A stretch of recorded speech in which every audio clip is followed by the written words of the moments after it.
Hello and welcome to Understanding Video Technology and Production. I'm Natalie and this is Molly, and I am going to be talking to you today about the different elements that come in when you are going to create a film. This will include pre-production, production and technical parts of digital video technology.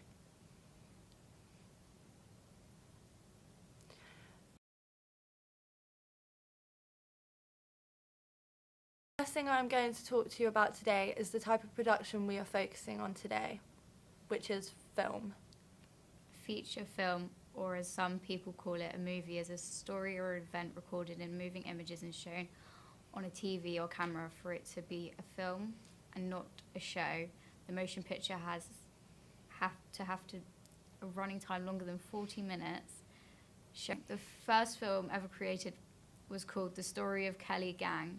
It was made in 1906 and lasted around 60 minutes.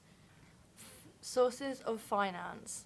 A film can be financed in many different ways, and these ways will either be public or private. Private funding is where people will invest their money into films, and 9 times out of 10 expect money back out of the profit the film makes. Public funding is where a movie will be funded either by the public income that the company earns through fees or by the government that uses tax money to pay for big productions. Companies such as BBC, Film 4, iFeatures are all big benefactors for films. You could also go to people's houses and ask for funds, for example asking doctors and lawyers who earn a high income if they could help paying for the cost of the films. Or finally, you could pay for it yourself using your own money if you can afford it. Time. In order to make a successful film, you have to make sure that everything goes on time. Time itself plays an essential part in the production of a movie, because time is in money, and the longer that you take, the more money you'll have to spend. To help with time in production, all big film producers create a timetable during pre-production so that they can keep on time always. A timetable will tell you the exact time you will spend for various aspects that are including making your film. This process will start by breaking down a script into logical parts for filming. This is because the first scene and the last scene may take part at the same place, so it makes sense to film them on the same day. Other factors will affect how you plan out your timetable. For example, when the cast and crew also need to be considered, because sometimes they may not be available, and the longer you have the actor on set, the more you have to pay them, so you don't want to waste any time so that you can have them on set for as little time as possible. Personnel. The size of a crew needed will depend on the budget of the production. There are hundreds of roles that can be undertaken while creating a feature-length film. However, the main ones are: the first one is a director. The director is in charge of everything that happens from start to finish in the production. Anything from props to cast, nothing happens unless the director says it can. Steven Spielberg is shown here, and he is one of Hollywood's most famous directors. Next, we have a producer who is responsible for the planning and coordinating of a production. Camera operator operates the camera that films the scenes.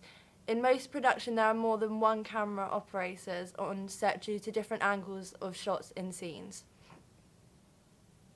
A sound recordist who records any on-set audio, and a director of photography who makes all artistic decisions on camera and lighting, the camera and lighting side of things. Certain films may also bring in specialist contributors to their productions if they feel it is necessary. These could be a stunt coordinator, a historical consultant, a pilot for a plane or helicopter, or many other things. An example is a sexographer employed by Martin Scores for the film Wolf of Wall Street. Facilities. When you are producing a film, one of the very first things you need to think about is what different facilities you need that are available to you. One of the main things that you need to consider is a studio hire. Others may include hiring kits such as cameras, support systems, lenses, batteries and clapperboards, smoke machines and many other things. Materials. Materials that are needed in order to produce the film in things like costumes and props. It also could be pre-recorded music or even shots you used from your last film if you want to reuse them. Locations. Depending on what kind of film you're doing depends on what sort of location you need to film at. Getting the right location for your scene is just as important as getting the right actors and props. The right location will help the overall effect of the film to the public to be good. However, if the location is bad, then it can have a bad response from the audience, which no filmmaker wants. The location scout has the role of going out and searching for good locations for filming. They also take photos of the locations and gain relevant information from it. Codes of practice and regulation. For any film, the main issues that relates to this is copyright, as well as health and safety considerations and certification. If you want to use any work that is copyrighted, then you have to get permission from the owner of the work. Things that may be affected by copyright is screenplays, music, stock footage, and so on. How a video works. In the second section of this video, I'm going to be talking about the different television standards and different broadcasting systems. The analogue television standard in the UK is known as PAL. For the phase alternation line, and is the type of signal that uses 625 lines to display an image. PAL was unveiled in 1963 by a German company called Telefunk, and in first broadcast in the UK happened in 1967. Have most likely been phased out since, due to the favour of the digital means of the DVB. The DVB stands for Digital Video Broadcasting. There are other formats used around the world. They are ATSC, which stands for Advanced Television Standards Committee. It means it is a mean of broadcasting that replaced the commonly used NTSC in America. Change from an analog to a digital has brought a number of improvements for broadcasting. Some of these include better quality of pictures, both in terms of resolution in the image and lack of interference. Yeehaw! Now, I don't mind doing a bit of cleaning. I don't mind the hoovering and the dusting and doing the cupboards and all that sort of stuff. But if you ask me, you can take spring cleaning just a bit too far. Hello? This one. Rads, come and help me. What are you doing? I'm trying to stop today's guest from getting into the studio. What, BBC weather presenter Carol Kirkwood? Let her in? No, not Carol. What, the awesome unicyclists? Let them in? No, not them either. Well, who else could it possibly be? Real life tigers that are going to be on the show later. What are you tigers?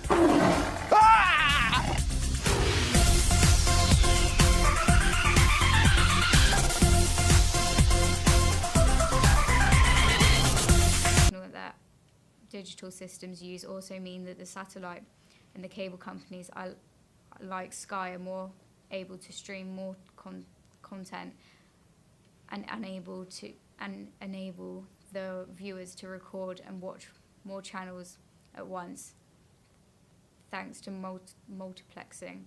Another good thing the change did, it made way for internet TV on demand and demand systems to be possible. Some examples of these are Netflix, ITV Player, Now TV, and Amazon Prime Video. Digital recording. I am now going to move on to section 3, where I will explain these principles: colour temperature, white balance, gain, shutter speed, exposure, focus, basic shot types, and lighting. First of all, colour temperature. Colour temperature is usually measured in degrees Kelvin. You would usually use two types of light, cool colours or blues. This is roughly over 5,000 degrees Kelvin. And warm colours or yellows and reds, which are around temperatures around 2,700 to 3,000, even though this range of temperature colour could occur naturally when typically used blue lights for such light and yellow for artificial light. However, most lights are are daylight balanced, having the wrong colour temperature can make your images look unnatural. White balance. White balance is the process of calibrating your camera to show colours accurately under a variety of light conditions. Think of it as making sure the colour white is always white, so the image does have blues or red tints. To set up white balance manually, make sure your camera is on manual mode and point the camera where you'll be filming. Take a piece of card that is white, hold it up so it is reflecting the light source. You have to then zoom in till it fills the frame. Click the white balance button and then you can film. Shutter speed is next. Shutter speed is basically how much motion blur there is in each frame of your video. If you want to have a normal motion blur so it looks natural, that you should take your frame rate and double it. For example, if you have 30 frames per second, a normal shutter speed would be 1/60th. If you record a very fast shutter speed, your individual frames will be clear and have barely any motion blur. If you shoot a show shutter speed, you'll have a lot of motion blur as images are moving while the shutter is open. Fourth up, we have exposure and gain. Exposure is the amount of light that hits the photo-sensitive element in a camera. Exposure controls the graduation of brightness that you can see on the screen after the video has been filmed. Most digital video cameras can support 100 graduations between light and dark. To set up the exposure, you can do manually on the camera to adjust the f-stop on the lens itself. It'll either be on the camera body or on the menu, but it's hard to find. You're basically increasing and decreasing the amount of light falling on the camera's sensors by opening or closing the camera's iris. Gain is a crucial point in the exposure triangle as light travels into the lens through your aperture, and your shutter controls how long each frame of the video is. Exposed to the incoming light, gain boosts your sensor's sensitivity to light. In low light conditions, you can use the camera gain control. This is a way of increasing your camera sensitivity. However, increasing the light sensitivity often ends in a grainy image if used too much. There you go. Next up is focus. Getting shots in focus is an important part of making any type of film or video to look professional. To make it look professional, you shouldn't use autofocus when making a narrative film unless for a certain effect. When making sure things are in focus, we need to understand the depth of field, which basically relates to how much of the shot is in focus.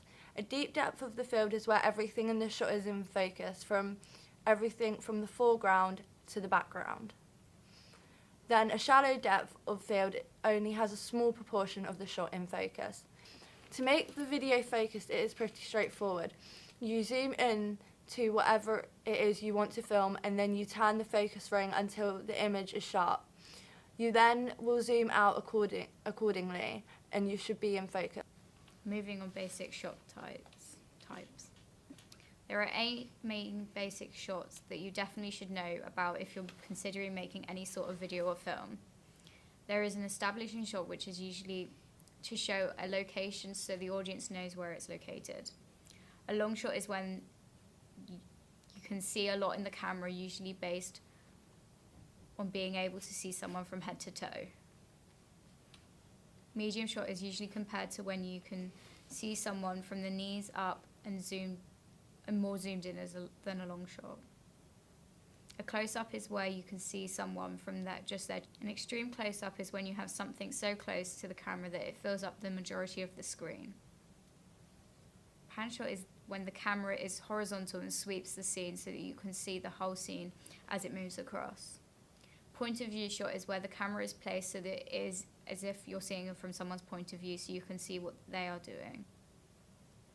Lighting is the last thing. I'm going to discuss 3-point lighting, which consists of 3 light sources.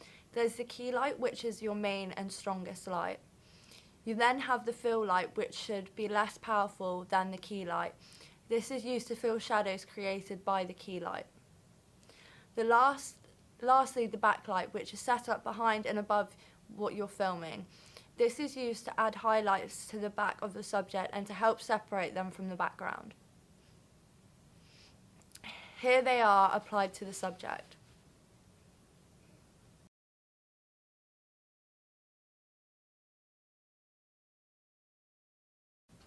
While creating this video, we have been doing some things along the way. The first one is file management. This basically means organize your footage and can be done firstly by labeling your footage in the way where it can be easily found and will be understandable for others that you may be working with. For this project, I have used 2 cameras recording at the same time, one at the front and one at the side. For both angles to be the same, I used a clapperboard at the start of the recording and then used the audio waveform to match the 2 together. Transitions. Throughout the video, we used a few transitions to make the video run slightly more smoothly. We used things such as cross dissolves throughout the editing process. Transitions can be a good way of hiding continuity errors, but can also be used for stylist effects or for showing the passing of time.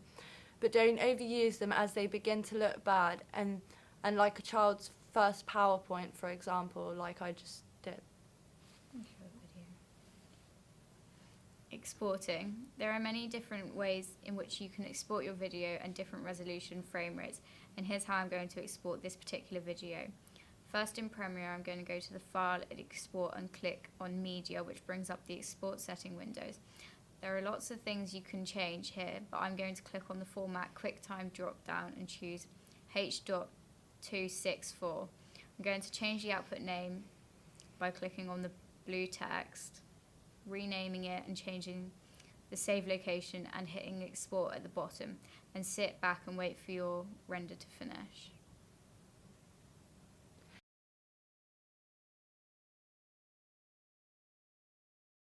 Okay. My video. Here is an example of a video we made to show you the end product of following this video on how to make a film. This is called The Chase.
It's 4 o'clock. Can you pass your memory sticks forward, please?